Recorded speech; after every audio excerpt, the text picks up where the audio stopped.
दोस्तों याद करें जब हम बच्चे थे और एक तारे की कामना करते थे तो कैसा होता अगर तारा सचमुच जमीन पर आता और हमें वो सब कुछ दे देता जो हम चाहते हैं। ये एक्चुअली में किसी के साथ हुआ था। एक बार मैग्निफिको नाम का एक युवक था जो विश्वास करता था कि एक इच्छा से अधिक इम्पोर्टेंट कुछ भी नहीं है। कोई भी इच्छा नहीं, बल्कि निश्चित रूप से ये वही होनी चाहिए जो आपके दिल को प्रेरित करता हो, जो आपको बताता हो कि आप कौन हो। लेकिन आदमी ये भी समझता है कि इस इच्छा को सच करना कितना असंभव हो सकता है और कितनी आसानी से आप सपने देखते हैं और उस सपने को नष्ट किया जा सकता है। इसीलिए उसने इसके बारे में कुछ करने का निश्चय किया। उसने दुनिया भर के जादू का अध्ययन किया और एक शक्तिशाली जादूगर बन गया जो उससे दी गई किसी भी इच्छा को नुकसान या बुराई से बचाने में केपेबल था। अच्छी और योग्य इच्छाओं को भी पूरा किया जा सकता था।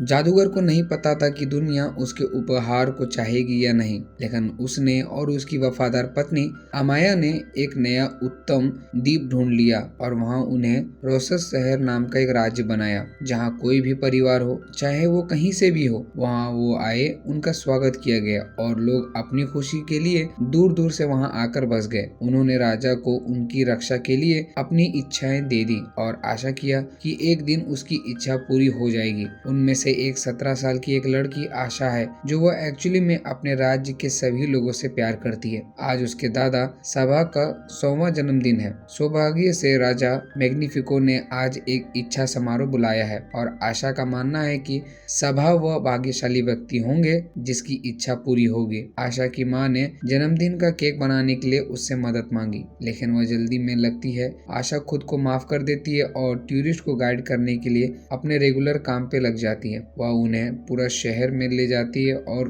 उन्हें यह बताने के लिए एक गीत गाती है कि रोसस शहर कितना सुंदर और स्पेशल है। वह ये भी बताती है कि इच्छा समारोह जो हर महीने आयोजित किया जाता है और एक भाग्यशाली व्यक्ति को अपनी इच्छा पूरा करने का मौका मिलता है। इसके अलावा जो भी उस महीने 18 वर्ष का हो जाता है वह अपनी इच्छा राजा को दे देता है और वह उसे सुरक्षित रखता है। उसके बाद इच्छा का मालिक उसके बारे में भूल जाता है और उसके बाद मालिक बिना किसी पछतावे या निराशा के जीवन जीता है। टूर खत्म होने के बाद आशा अपने सबसे अच्छी दोस्त डायला से मिलने के लिए महल में जाती है। वहाँ कुछ अन्य साथियों के साथ बेकर के रूप में काम करती है। आशा अपने दोस्त से शुभकामनाएं मांगती है क्योंकि उसने किंग के असिस्टेंट के पोस्ट के लिए अप्लाई किया था और आज वह अपना इंटरव्यू देने जा रही है। असिस्टेंट्स की भी इच्छा पूरी होती है, लेकिन आशा को पहले अपने दादा सभा की इच्छा पूरा करना है। अगर वो इंटरव्यू पास कर लेती है तो वो जल्दी ही 18 साल की हो जाएगी और सोचती है कि अपनी सबसे बड़ी इच्छा को भूलकर वो कैसे जी पाएगी, क्योंकि उसका दोस्त साइमन ने भी अपनी इच्छा राजा को दे दी।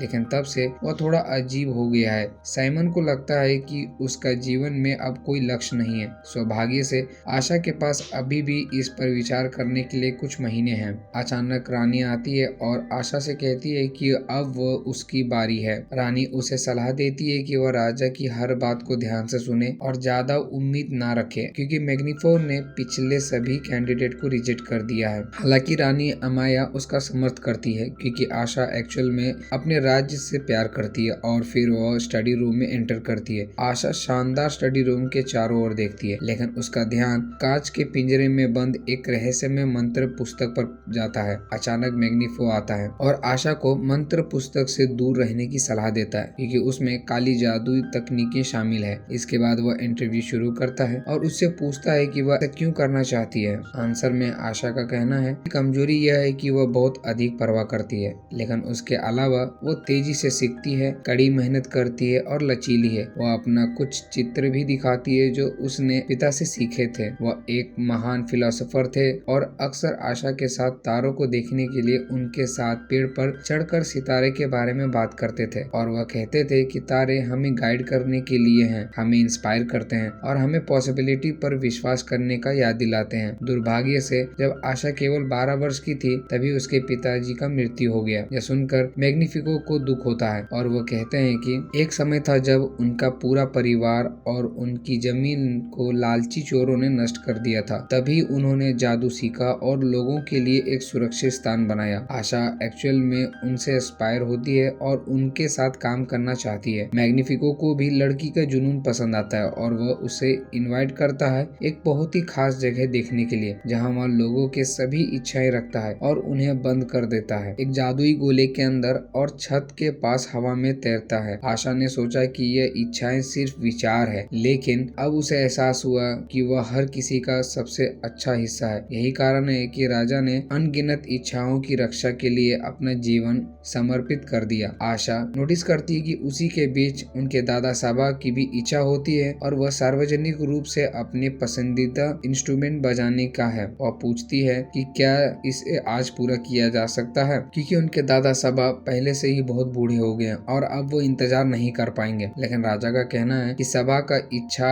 खतरनाक और स्पष्ट नहीं है। वह ऐसा नहीं कर सकते क्योंकि एक 18 साल की लड़की की किसी व्यक्ति की इच्छाओं का परिणाम को समझने के लिए पर्याप्त परिपक्व नहीं है। सिंपल में अधिकांश इच्छाएं कभी पूरी ही नहीं की जाती है। आशा ये सुनकर चौंक जाती है और राजा से अनचाही इच्छाओं को अपने मालिक को वापस देने के लिए कहती है, जिससे लोग स्वयं आगे बढ़ने की कोशिश कर सकते हैं। लेकिन राजा का मानना है कि लोग के लिए अपनी इच्छाओं को भूल जाना बेहतर है, क्योंकि उन्हें अब इसके बारे में चिंता करने की जरूरत नहीं है। लेकिन आशा ने समझ लिया कि वह लोग अनजाने में ही अपना सबसे खूबसूरत हिस्से को भूल जाना पसंद कर रहे हैं और वह कभी नहीं जान पाएंगे कि वह क्या खो रहे हैं। राजा उसकी बिल्कुल भी नहीं सुनता है और इच्छा समारोह को पूरा करने के लिए आगे बढ़ता है। आशा के दादा सभा भी उस भीड़ में है और उसकी इच्छा पूरा होने की उम्मीद कर रहा है, लेकिन मैग्निफिको ने किसी और को चुनता है। आशा महल को छोड़ने से पहले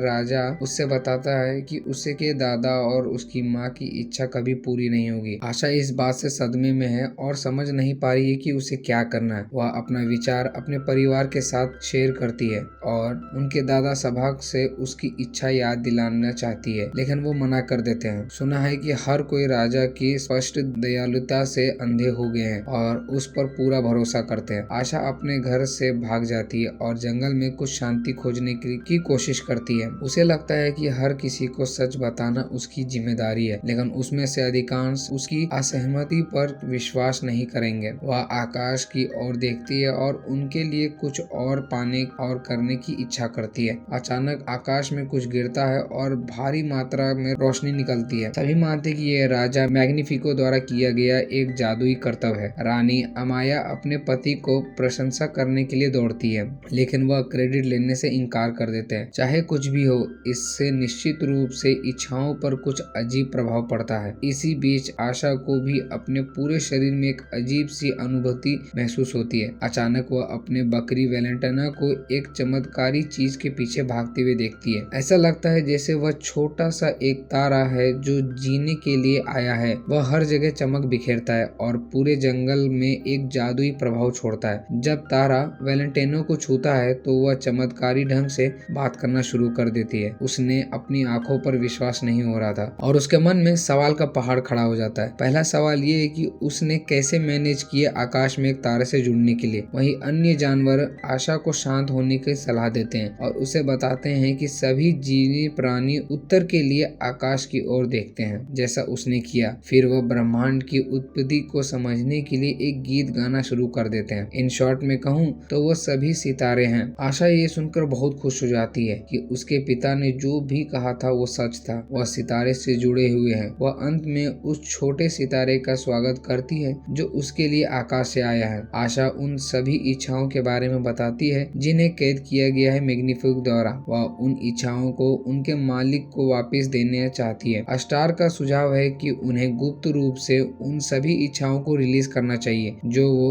अभी मैग्निफिको के संबंध में नहीं है, लेकिन उन्हें एक फुल प्रूफ योजना की आवश्यकता है। इसी बीच मैग्निफिको ये जानकर पागल हो रहा था कि राज्य में उसके अलावा एक और जादूगर है। वह खुद को बचाव करने की तैयारी शुरू कर देता है और एक शक्तिशाली मंत्र की तलाश के लिए काली जादुई किताब को निकालता है। रानी अमाया उसके लिए चिंतित हो जाती है और उसे जोखिम न लेने की सलाह देती है। उसका वर्तमान जादू मंत्र और उसके प्रति लोगों का प्यार उसकी रक्षा के लिए काफी है। मैग्निफिको संतुष्ट हो जाता है और किताब वापस रख देता है। फिर वह अपने लोगों से हाल ही घटना के बारे में बात करने की तैयारी करने लगता है, जबकि आशा उसके पहले स्टडी रूम में घुसने का फैसला करती है, लेकिन उसे वहां एक गुप्त रास्ता की जरूरत होती है। आशा वेलेंटाइनो और स्टार को एक कमरे में बंद कर देती है और अपने दोस्त से मदद लेने जाती है। वह बहुत सारे सवाल पूछने लगते हैं, इसलिए आशा उन्हें पूरी सच्चाई बताती है। वह राजा के खिलाफ जाने से डरते हैं, लेकिन फाइनली वो कम से कम अपने मुंह बंद रखने के लिए सहमत हो जाते हैं। डियाना एक गुप्त लिफ्ट जानती है जिसका उपयोग राजा को भोजन डिलीवरी करने के लिए किया जाता है। आशा उसका उपयोग स्टडी रूम में चढ़ने के लिए करती है और अपने दादा और माँ की इच्छा बॉल की तलाश शुरू कर देती है। इसी बीच राजा मैग्निफो अपने लोगों को संबोधित करता है और बताता है कि कल रात जो प्रकाश घटना हुई थी वो उसके द्वारा नहीं की गई थी। ये काली प्रकाश का जादू है जो किसी और ने किया है, एक गद्दार जो राज्य में छुपा हुआ है। मैग्निफिको ने सभी को अनुरोध किया कि वह कोई भी जानकारी दे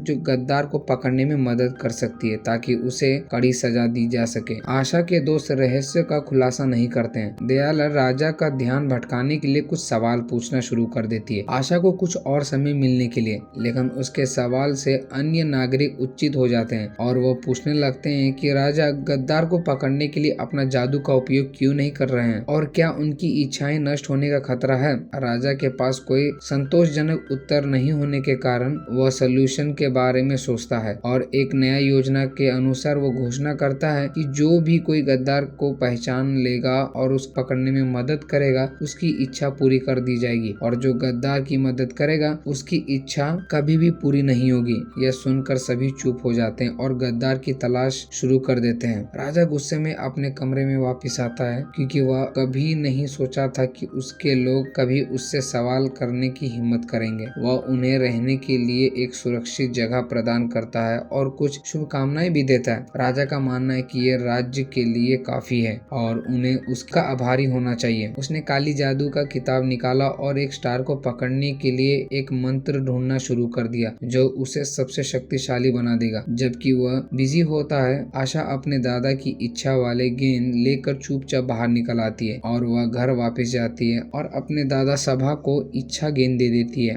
अपनी इच्छा वापस पाने के बाद वो बहुत बेहतर महसूस करते हैं और इससे राजा को देने का पछतावा होता है। ये इतना सरल और शुद्ध होता है कि यदि इस इच्छा को ना दिया जाता तो सभा उसे स्वयं प्राप्त कर सकते थे। आशा ने अपनी माँ से वादा किया था कि वह भी उसकी इच्छा पूरी करेगी, लेकिन ये संभव नहीं होगा क्योंकि राजा और शाही गार्ड उसके गिरफ्तार करने के लिए आ जाते हैं। मैग्निफिको आशा को उसकी माँ की इच्छा गेंद दिखाता है और उसे बेरहमी से कुचल देता है। उसी समय उसे गलती से पता चलता है कि गेंद को कुचलने वाली इच्छा से उसे ताकत मिलती है। वह उनमें से किसी की भी रक्षा नहीं करने जा रहा है। वहीं स्टार की मदद से आशा उसके परिवार के साथ भाग जाती है और नाव पर सवार होकर दूसरे द्वीप पर जाती है। रास्ते में उसे एहसास होता है कि उसका उद्देश्य अभी तक पूरा नहीं हुआ है। अब वह महल से सभी इच्छाओं को मुक्त करने के लिए जिम्मेदार है। आशा अपने परिवार को एक सुरक्षित स्थान पर छुपने के लिए कहती है जबकि वह तैर कर वापिस आ जाती है। राजा ने लोगों को फिर से इकट्ठा किया और खुलासा किया कि साइमन ही वो व्यक्ति है जिसने आशा के बारे में बताया था। साइमन एक शूरवीर बनने की इच्छा रखता है जिसका इच्छा राजा पूरा कर देता है, लेकिन राजा ने उसे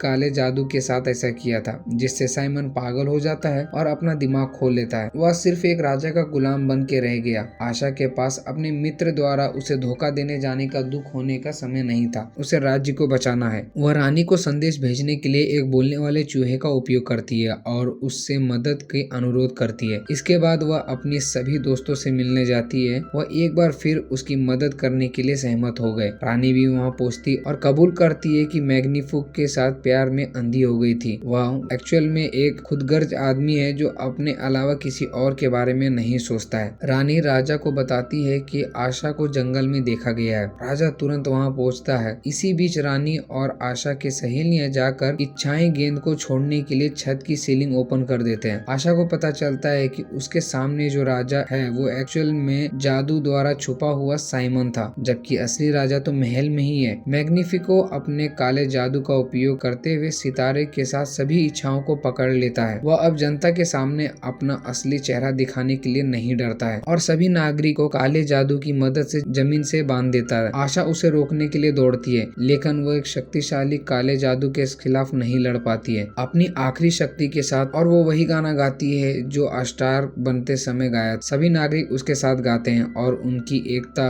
एक जादुई का प्रभाव पैदा करती है। स्टार वहां से बाहर निकलता है और दुष्ट राजा को अपने अंदर फंसा लेता है, जिससे सभी इच्छाएं फ्री हो जाती है और वह अपने मालिक के पास लौट जाते हैं। रानी राज्य पर कब्जा कर लेती है और लोगों को उनकी इच्छा को पूरा करने में मदद करती है। स्टार को अब वापस जाना है, लेकिन वह आशा को उसकी कड़ी मेहनत के लिए एक विशेष उपहार देना चाहता है, एक जादुई छड़ी जिसका उपयोग लोगों की इच्छा पूरा करने के लिए किया जा सकता है। जरूरी नहीं है कि सभी इच्छा पूरी हो, लेकिन हम फिर भी कामना करते रहते हैं क्योंकि ये चीज ही हमें जीवित रखता है और आगे बढ़ने के लिए प्रेरित करता है।